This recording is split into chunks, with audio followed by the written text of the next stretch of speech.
All right, everybody. Well, thank you so much for joining us for our webinar, especially considering how busy of a time of year it is currently. The focus for this webinar is going to be our methods for managing equipment access, which really is what probably the backbone of our system is managing equipment access and also managing how long a person can have a piece of equipment. Now, for the duration of this webinar, I'm going to keep everybody on mute, but if you would like, go ahead and write questions into the chat feature, and I'll address them at the end of our webinar.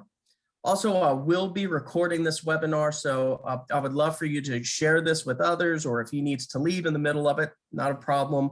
We'll get you a recording later.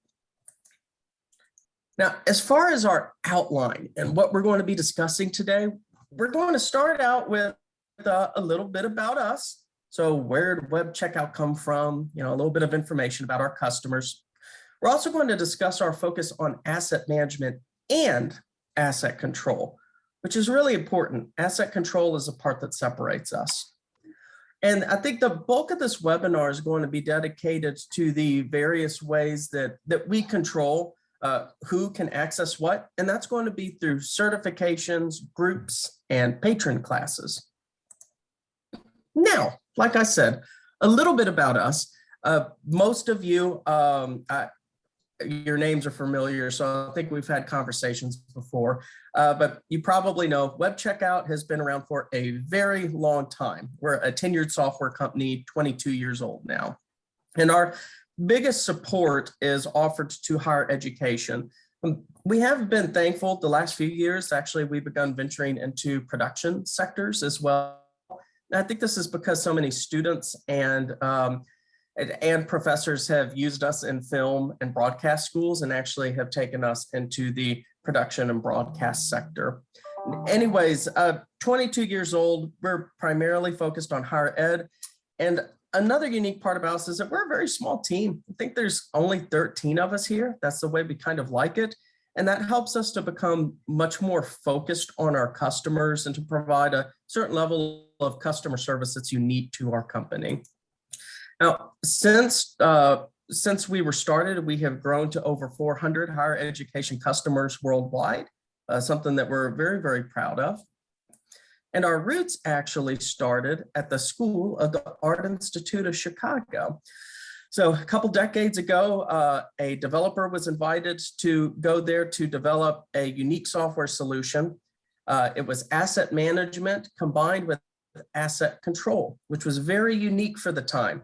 There were a lot of asset management solutions at that time, but SAIC needed something that could control what students could and couldn't do with equipment, which was extremely important if you have somebody who's 20 years old and they're using a $4,000 camera. And so after building the software, that's how we became a little more contagious and began growing throughout higher education. So this is what we specialize in. We're the most granular access mechanism for equipment access in the industry. So there are some obvious benefits for why you should control what your equipment can and can't do and who has access. But let's go through some of these. Some of these may have not been thought of. For one, obviously, extending the life of your equipment. If you have an asset that's used by a person who knows how to use it, it is less likely to get damaged. And that's going to be important for you. We also want to make sure if an expert has a piece of equipment, we want to make sure that they always have access to that piece of equipment. So you're increasing your availability of the right equipment for people. There's no reason for a first-year biology student to have access to a high-end photography, a high-end camera. Also, our system is going to reduce the risk of human error for student workers. So what I mean by this is there are, in my experience, I've seen a whole lot of schools who have kind of manually tried to create these processes. So manually dictate who has access to what equipment. Ours is much more automated. So we really want to ensure that if you're in a particular film class, you really only can have certain pieces of equipment. But we're not so restricted that you can't override that. So if you want to loan a piece of equipment to somebody who doesn't meet these authorizations, you can. That information is just saved and tracked within our system. And also kind of less of a use case, but probably the most important, there is a reduction in risk to students when you restrict what kind of equipment that they can use. And I'm thinking more physical risk. Where I see this at is in wood shops and engineering schools. There's a lot of equipment. I'm thinking table saws, I'm thinking welding kits, that you really do need training on that equipment before you use it. So part of the automation of this is to make sure that your students are protected, but also to make sure that the school itself has a reduction in liability. And lastly, there's some advertising benefits. I'll discuss that use case a little more in just a moment. I'll kind of demo what I'm talking about here. So our first function, and probably the biggest function, is going to be groups. So groups are the way we can control who has access to what. And groups tend to be tied to class enrollment.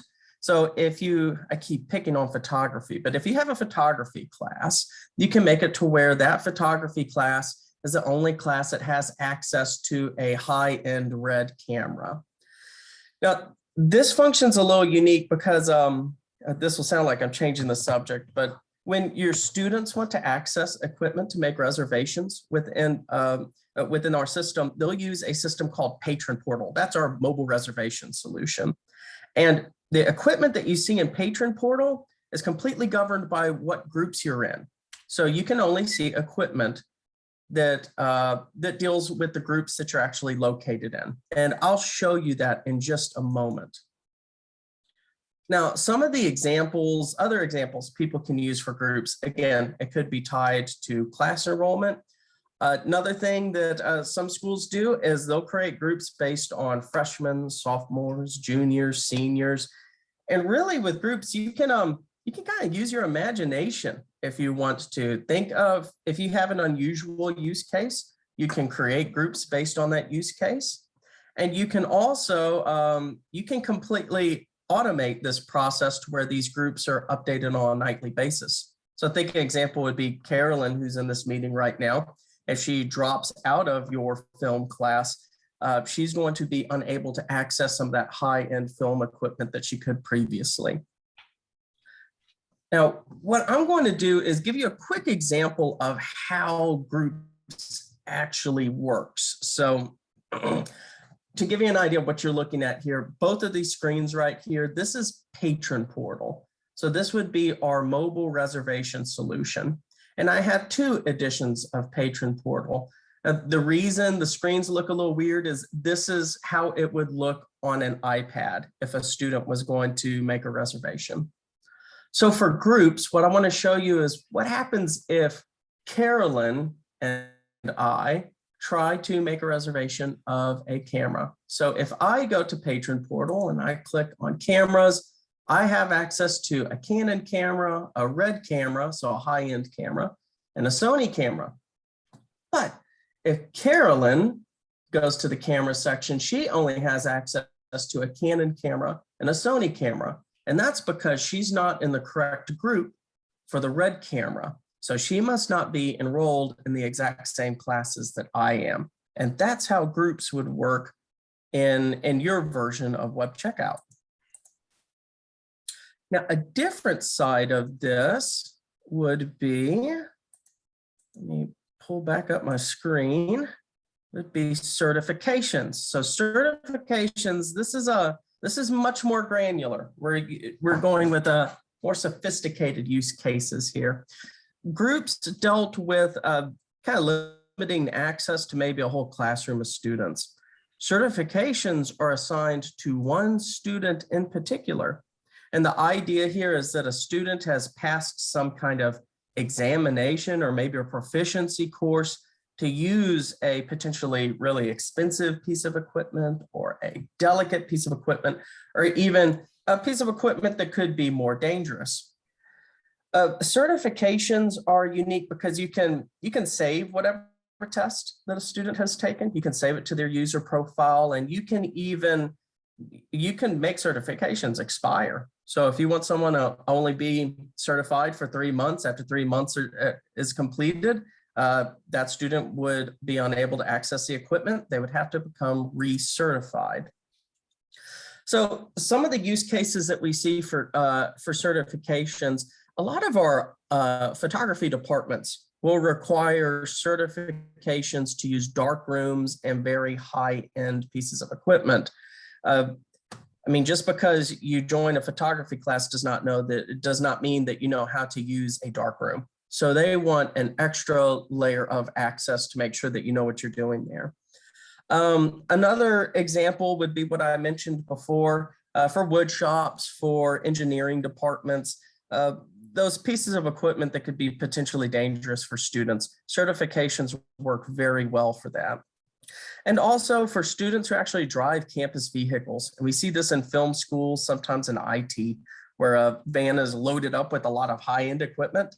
If students are going to drive that van, you may want to have them certified. You don't want to put them in a group.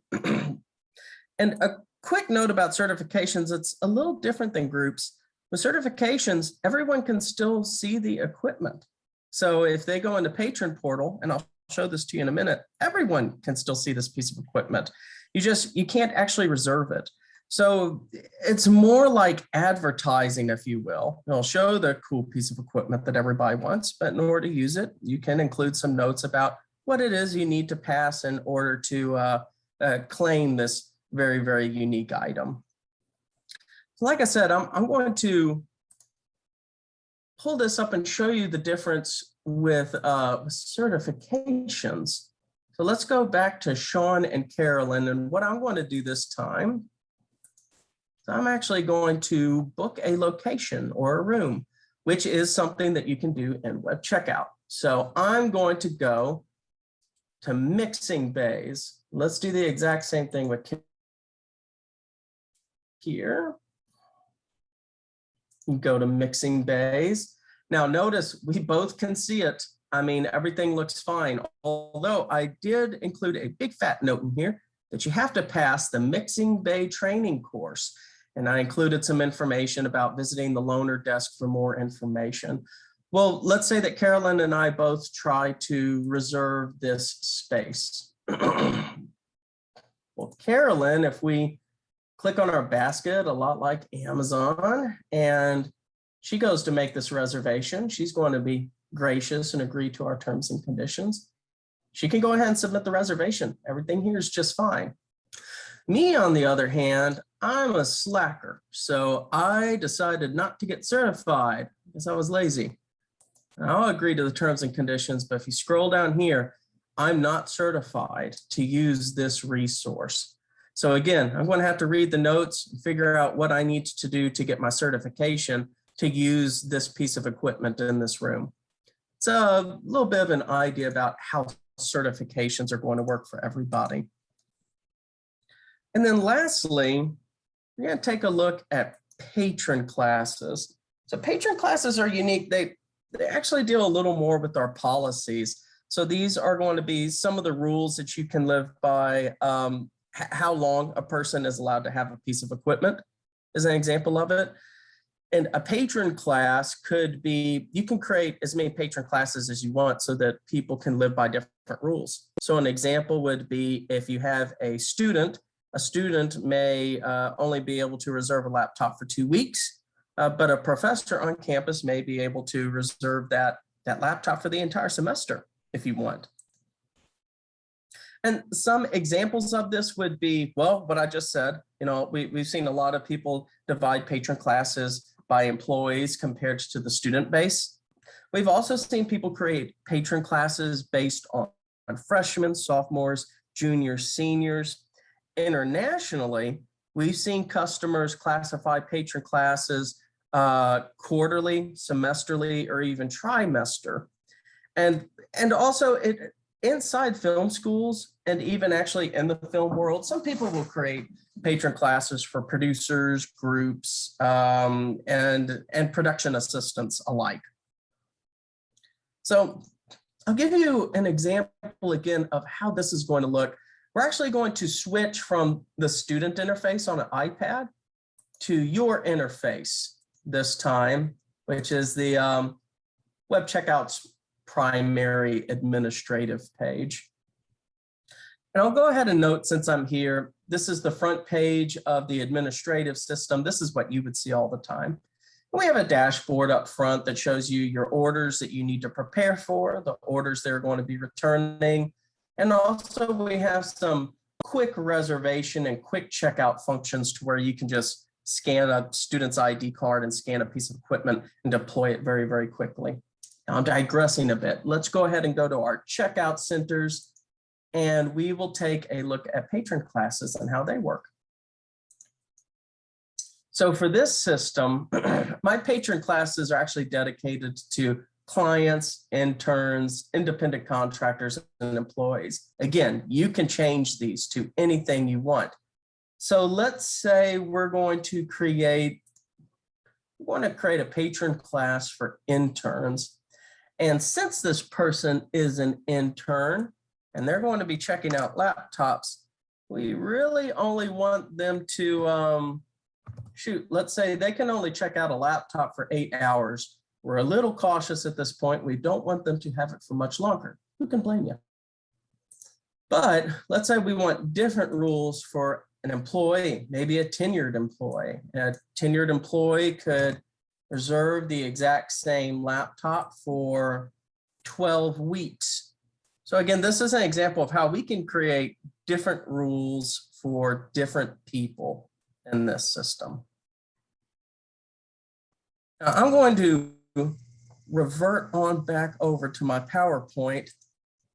And these are the basics that I want to go over today. I mean, again, it's the backbone of our system, but it's how we grant access to different types of people. And then also how we can control the duration of those access depending on groups, certifications, and patron classes. So I do want to go ahead and open this up for questions. Let's see, we're reading our notes right now. Carolyn, do we have any questions in the hopper at this time? Hey, Sean, thanks for that great demonstration. I think you did a really nice job of giving us an idea of what the differences are between groups and patron classes and certifications. I think while we're waiting to see if anyone has any other questions, one that I know comes up a lot for us is, does this change if you're working with different departments on your campus that have web checkout, or are these controls customizable to specific departments? Okay, yeah, and that's a good point. It's worth some note. So web checkout's an enterprise system, meaning it's meant to be deployed across the entire campus. But at the same time, it's separated, or I've heard some people call it federated. It's federated into different inventories. So maybe an example would explain this better. You can have an IT department that has a laptop loaner program. Their inventory is unique, it's separate. They have their own groups, certifications, and patron classes. Then you could have a film school across campus, and they're using web checkout too, but their inventory is completely separate. You really can't even tell that they're connected in any way, that they would be within the same instance. And that film school could have their very own groups, certifications, and patron classes. The nice part about this is all these checkout centers, they're still under the same instance. So some of the things that you can do, if let's say a student in that film school actually got angry and destroyed one of your pieces of equipment. Well, if they go to IT and they try to get a laptop, IT can still actually get a note saying, hey, something happened at one of our checkout centers and you need to be careful here. So the system will still let your departments communicate a little bit, but otherwise it's going to be as if you have your very own system of web checkout for each department. So yeah, thanks for bringing that up, Carolyn. Have you seen anything else come up question-wise? I think we don't have any other questions on the line, so I think we can go ahead and wrap up for today. All right, well, perfect. Well, again, thanks for Thank you for joining us. I know everybody is busy as sin right now. You can see the notes, but if you have questions, especially if they're completely unrelated to this webinar, always feel free to call me. I love learning about new use cases. It's almost a challenge for me. I want to see if you can bring up something that we haven't heard of. Maybe we can find a way to do it. So please feel free to reach out to me, email, or that's even my personal cell phone number. Otherwise, we wish you the best of luck with the fall semester.